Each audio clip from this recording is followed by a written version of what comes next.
What's something that you did while drunk that you're not proud of? So I'm 6'7", and I look pretty intimidating, as in kids at family gatherings would see me and cry. One time I was pretty drunk with a friend at a Target buying Risk. This little Mexican 7-year-old with a mohawk, and was being an insufferable little poop in the action figure section. I heard him from like 5 aisles over and it was like nails on a chalkboard. I tell my friend, I'm gonna fart on this kid's head. Watch and learn. I saunter on over to the aisle in question and see the vile little prick calling his mom an idiot for not buying him a huge G.I. Joe the movie vehicle. I already bought that one for you and you broke it by throwing it down the stairs. I hear the mom explaining calmly, but the kid screamed, like I mean on the top of his lungs, shut up. I need it. It's the only one I don't have now. The mother was in her early 20s, and gave a defeated look, I don't have enough money right now. You are an idiot, and the little piece of poop continued to just berate and publicly shame this woman. At the time, I was on a strict Chipotle carnitas burrito diet. And while I was watching all this, my stomach gave me an initial warning gurgle, telling me I was about an hour away from punishing the toilet. Serendipity. Destiny. I inched a bit closer to my prey, inspecting some wrestling toys and pondering the weird homoeroticness of the whole sport in general. The kid shouts, F you, I hate you. To the mom. The mom was used to his shenanigans, rolls her eyes, and turns her back to the kid to ignore him. And could you believe it, the kid gets on his hands and knees and starts taking the toy out of the box. It's go time, mother effer. I position my back towards him, and at this point, I'm less than a foot away from him. His head is down, getting frustrated with the zipties, and I go for the kill. I bend down pretending to reach for one of the toys on the lower shelf. At this point, my ass is inches away from this kid's head. Now, generally speaking, the best way to go about this is to act casual, drop your belly bomb, then walk away after a few seconds like nothing is out of the ordinary. However, today I couldn't help myself. I had my head tilted back looking at this kid out of the corner of my eye, to ensure accuracy. I'm so close that from a distance, it looks like I'm about to sit on him. My friend sees this happening and can no longer contain himself. He's covering his mouth, but his hee-haw hyperventilating donkey chortle is fairly audible over the late 90s pop music playing on the loudspeakers. The kid immediately looks up towards the laughter, but can't help but notice there is an ass now directly in his face. Now, I'm trying not to laugh but also panicking as I just made eye contact with him. He furrows his brow, and I look over in the mother's direction, still back towards us. I relish in the moment and the look on this child's confused and naive face. The initial blast was mighty and boisterous. I swear I saw his hair blowing in the wind. If I wasn't wearing jeans, I think it could have probably blown over an empty soda can. I would give it a solid A+. However, what immediately followed that out of the chamber was truly horrifying. The fart's implication changed without notice and swiftly. It went from a joyous, dry air horn squeal to a nefarious, hissing mephitis. I think the little moppet noticed the hateful metamorphosis before even I did because he wrenched his neck violently trying to get away from the personified evil being fumigated into his soul. Because of his positioning, on his hands and knee, it was all in vain as the only way out was forward. And forward would mean certain death. I had positioned myself well on the higher ground, free to escape or relent at any time in him, poor and immobilized, biding his time until the cruel attack was over. Obviously, this child needed to reread Sun Tzu. In total, it lasted about 4 seconds, but for that kid, it must have seemed like time was frozen. The long-term severe brain damage which he no doubt suffered, only added to that effect. When I finished forcing a little boy to huff my farts, there was a silent, pregnant pause. The kid was clearly shocked and stunned. No one had ever stood up to this dwarf sociopath in his whole life. I had taken the words out of his mouth and filled it with fart. I make my move first, picking up the toy I was reaching for off the low shelf, take a few steps forward and stare at it for a few seconds. The only thing the kid could manage to do was burst into tears. My friend senses danger, the jig is up, and his head darts for cover. The mom turns around to see her kid with an open toy, crying on the floor and me minding my own business. She walks up to him and asks what's wrong, but the kid can't speak. All he gets out is, "Bah wah wah wah woo ah." It took every fiber in my body not to laugh. I put the toy back on a middle shelf, turn around, give a final nonchalant look-see and then begin to take my exit. Sensing that his assailant was getting away scot-free, he somehow managed to compose himself for a moment. He shouts, "He farted on me." I could feel him pointing at me, but I continued to act like I was just browsing. I was almost around the corner when the mom goes, "Excuse me, sir. Sir." I turn around nonplussed. Who? Me? While pointing to myself. Yes. Did you just fart on my son? Weighing my options, I played dumb. What? I mean, I did fart. On my son? Well, I mean, technically speaking. What is on? Why did you fart on my son? At this point the little kid has the look of schadenfreude on his face, happy to see me in trouble. F you, I'm a man. I will fart on you if I please. I turn my attention to the little kid and stare at him, because the whole store could hear him being a little, rotten asshole to his mother, so I thought I'd come over here and treat him like one. The mom looks at me, her son and the scattered wrappers and box on the floor. The mom is puzzled as to what to do and says, "Just go." That's my cue. I turn around, walk away with little extra step. As soon as I turn the corner, I book it outside as fast as I can while dialing my friend. Like a true friend, he is right out front with the engine running and Risk in the trunk. What is the biggest revenge you got on a school teacher? I made mine cry in front of the principal and my mom. 9th grade honors English class. The teacher didn't like me. Only teacher I ever had that didn't like me. Others would get frustrated with how my lack of effort at times, but still liked me as a person. She just flat out didn't like me. One of the reasons was that she didn't like athletes because they would miss her class regularly for travel for games. And I played 3 sports, so I was missing a good bit. Now, I was also missing for academic stuff like math/science competitions and quiz bowl tournaments, but she was particularly bothered about missing for sports. Case in point, she would intentionally double the amount of homework due the day after long away games knowing that the players wouldn't have the time to finish it all. And shocker, she didn't check homework every single day, but always checked after away games. I've written about her before, but she also would give me 70s and low 80s on papers without any red marks on them, but people around me would have red marks all over their paper and would have 90s. After one particularly low grade on an assignment that I knew I had actually done really well on, I inquired about it. Her exact response was that I was only doing 70% of my ultimate capability and the others were doing 90% of theirs. So I specifically asked, does that mean my paper can be better than someone else's but be 20 plus points lower? And she said yes. And to show this wasn't just me misunderstanding things, she recommended me for an advanced writing class a year earlier than students were supposed to be able to take it. So if those 2 things weren't bad enough, she gave us an opportunity for extra credit toward the end of the year. We had to go to a local college's rendition of Antigone, write a 2,500-word paper on it and tie it into what we discussed in class on the play, and also turn in our ticket and play bill. It was due on a Monday and the play was only going on Friday to Sunday, so there was no way to turn it in ahead of time. But I was going to miss class that Monday all day for an academic competition, representing the school. And it was the biggest one of the year, like had to place top 10 in a previous competition to qualify. So it's obviously an excused absence. I told her for an entire week prior to the play that I was going to miss on Monday, and she told me multiple times to turn it in first thing Tuesday morning. So I go to the play, write the paper, go to the academic competition Monday and place first in one category and second in another, and then Tuesday morning before basketball workouts at 7 a.m. I go to her room to turn in the assignment. She refuses to take it because it's late, and she didn't recall ever suggesting that I could turn it in on Tuesday. She told me 4 times. Her reasoning: 1. Another student that missed for the competition was able to turn it in. But that student lived across the street from the school. I lived 20 minutes away and couldn't drive. 2. My mom was a teacher at the school, so I could have just sent it with her. Except I had been told to turn it in Tuesday, so there was no reason for me to think to have my mom turn in my assignment for me, plus she has her own students and classes to worry about.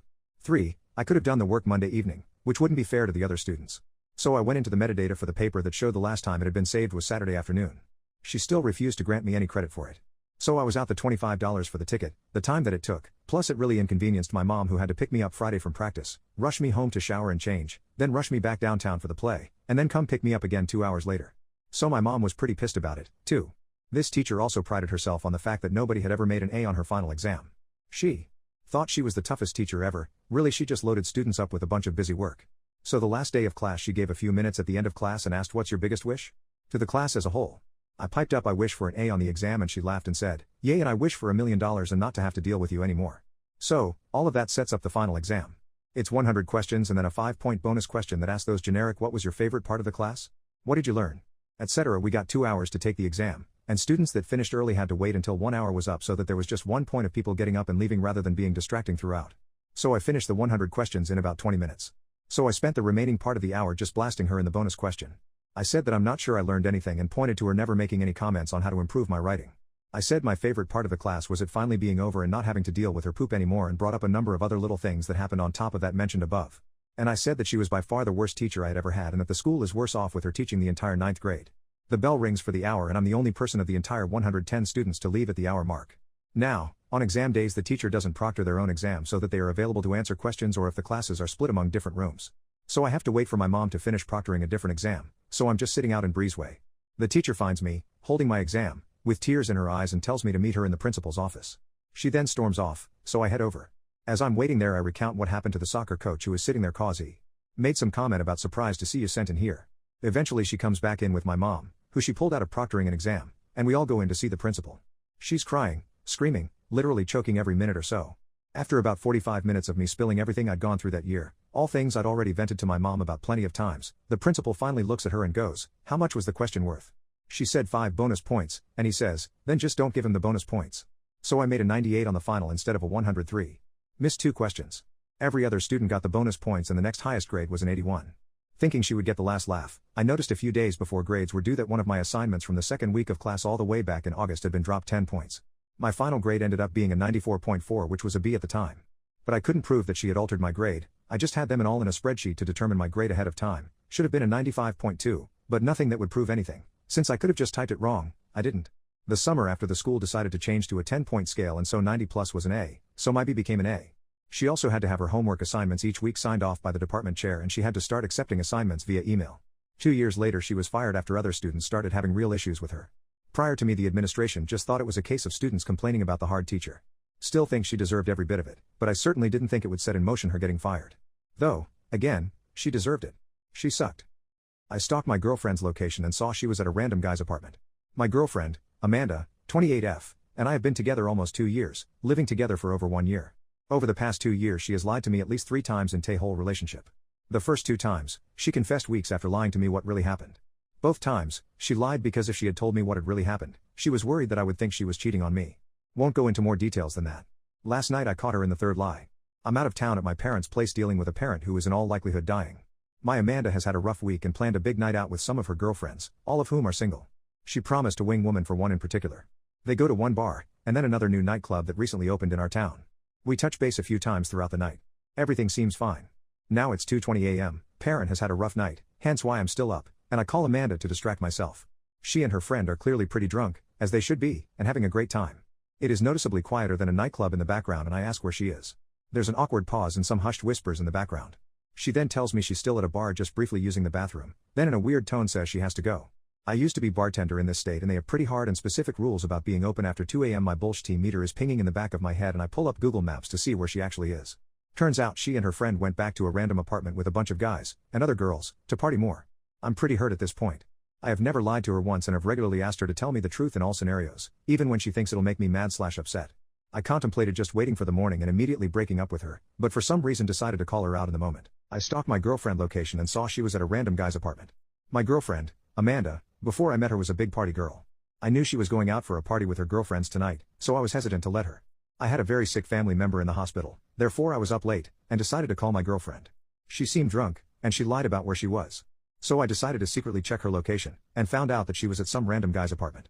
I called her dozens of times, before she finally picked up. By this point she has excused herself to the apartment balcony and tries to continue the lie. I stop her and beg her to just tell me what's going on. Then she comes clean and says her friend met this guy at the club and wanted to go back with him, but since her friend was effed up, she didn't want her to go to the guy's place alone, and her friend told her to lie to me about where they were, and what they were doing, because it would seem like she was cheating. Obviously, I'm not thrilled about all this, tell her I believe her but I wish that she had just told me that from the start. We say goodnight.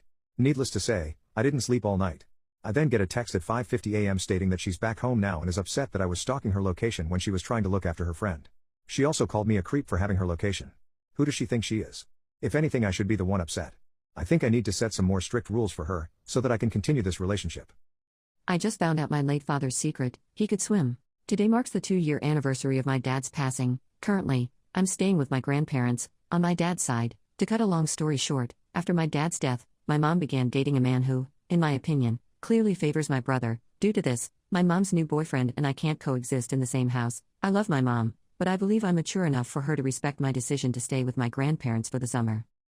Naturally, today was emotional. My grandma is quite sentimental, and she's been putting together photo albums lately, one for my dad, one for his brother, one for me, and one for my brother. Today, my grandma and I were browsing through my dad's album. Most of the pictures are from his childhood and teenage years when he lived with my grandparents, but there are a few recent ones. One particular photo piqued my interest. You see, I have JME, a type of epilepsy that causes occasional jerks or spasms in my arms and legs. Due to this, I've never been able to enter water, so I never learned to swim. However, living in California, our family often visited the beach.